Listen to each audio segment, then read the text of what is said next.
What is chronic post-surgical neuropathic pain and why does it happen?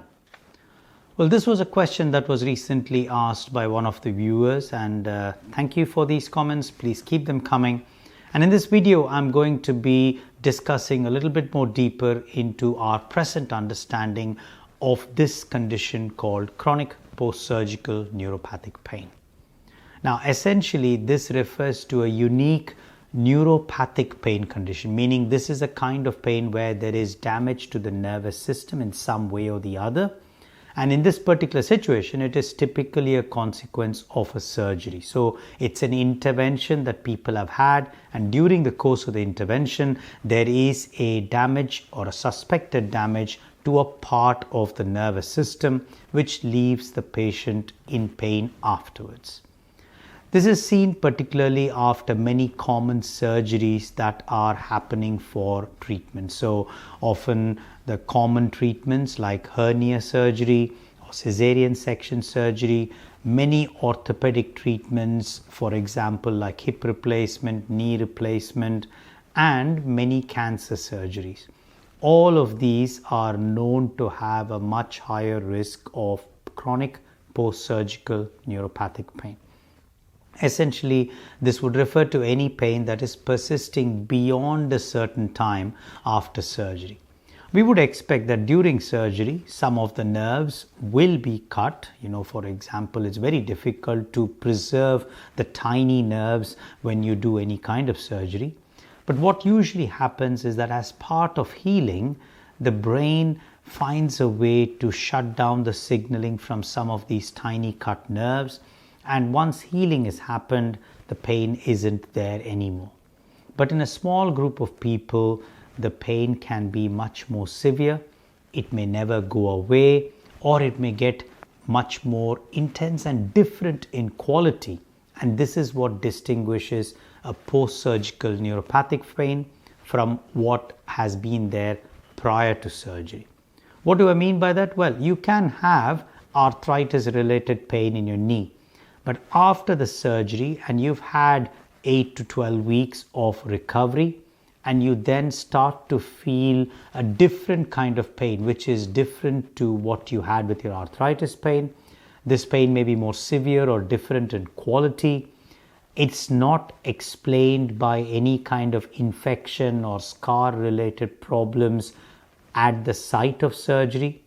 Then when these three characteristics are met, that it's related to the surgery, it started after the surgery, and it is different to the pain that you had before surgery and is not related to any infection, then this is what is classified as a post-surgical neuropathic pain.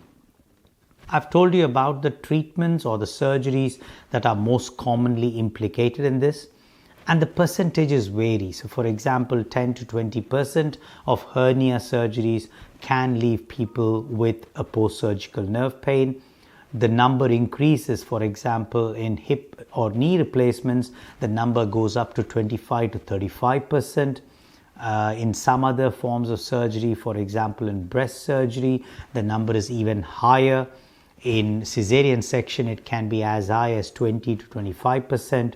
So effectively, when you look at all the surgeries that have been done and studies have been done to see how common it is, we think on an average 1 out of every 5 surgeries, even though they are technically accurate, will leave people with persistent post-surgical neuropathic pain. Now, what are the treatments for it? Well, neuropathic pain is essentially a pain where there is damage to the nervous system. So that means the treatments are going to be very much aimed at what do we do to dampen the highly excitable nervous system. Because sometimes it may be that the scar has trapped the nerves. Other time the nerve that has been cut is still firing away at the cut end, and that's the information that's going back to the brain.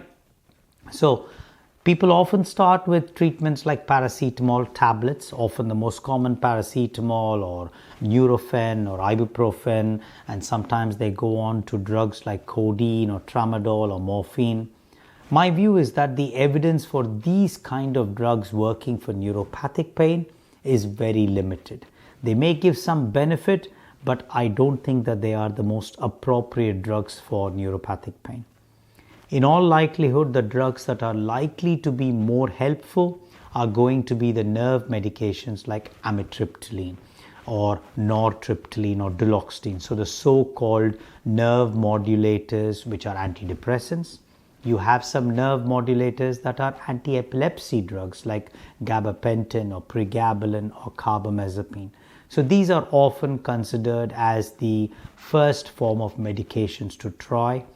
There are certain other more stronger nerve medications that could be considered as second line options. Indeed, there's some suggestion that these might be the times to try other drugs like ketamine or local anesthetics like lignocaine. So among medication, these are the ones. With regards to injections, there is certainly a consideration for certain kinds of nerve blocks, either local anesthetic or steroid nerve blocks. And one of the most indicated treatments is neuromodulation. Can you modify the nerves using electricity? So you can try to dampen the nerves at the place where the nerve has been cut. So you can do peripheral nerve stimulation, or you can try to dampen the signal as it enters into the spinal cord and goes towards the brain, which is dorsal column stimulation or spinal cord stimulation.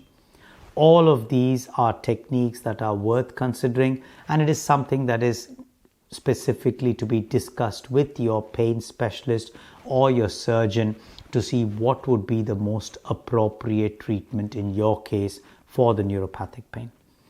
What we are realizing is that with a lot of these post-surgical neuropathic pains, the risk of these treatments or the risk of this pain is increased when there are certain risk factors already present. So if people are having a really long duration of chronic pain before the surgery, if people have got anxiety or depression or other mental health issues before the surgery, if they have what is called as a worrying intensity, so pain catastrophizing ability that can be measured through a specific questionnaire, if that is high already pre-surgery, then they are at a higher risk for chronic pain after surgery.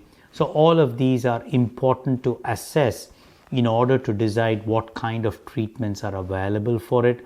And that might mean that when these kind of pains, they can actually become nociplastic, meaning that the nervous system can become more and more sensitive, and that sensitivity will become much worse than the cut end of the nerve itself.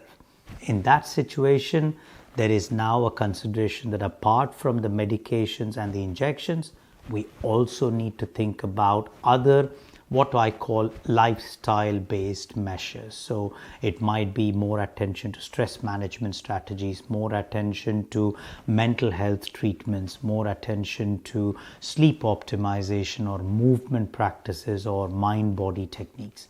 So all of this requires a much more focused consultation, assessment and support. So please do not hesitate to reach out to your specialist for that kind of support there. If recognized early, chronic post-surgical pain can be managed and the outcomes are much better. I hope you enjoyed this video and you found it useful. I look forward to seeing you in the next video. Thank you. Thank you for watching this video. I hope you found this of value. Don't forget to hit the like button and subscribe to my channel for more videos on the understanding of pain science and lifestyle medicine.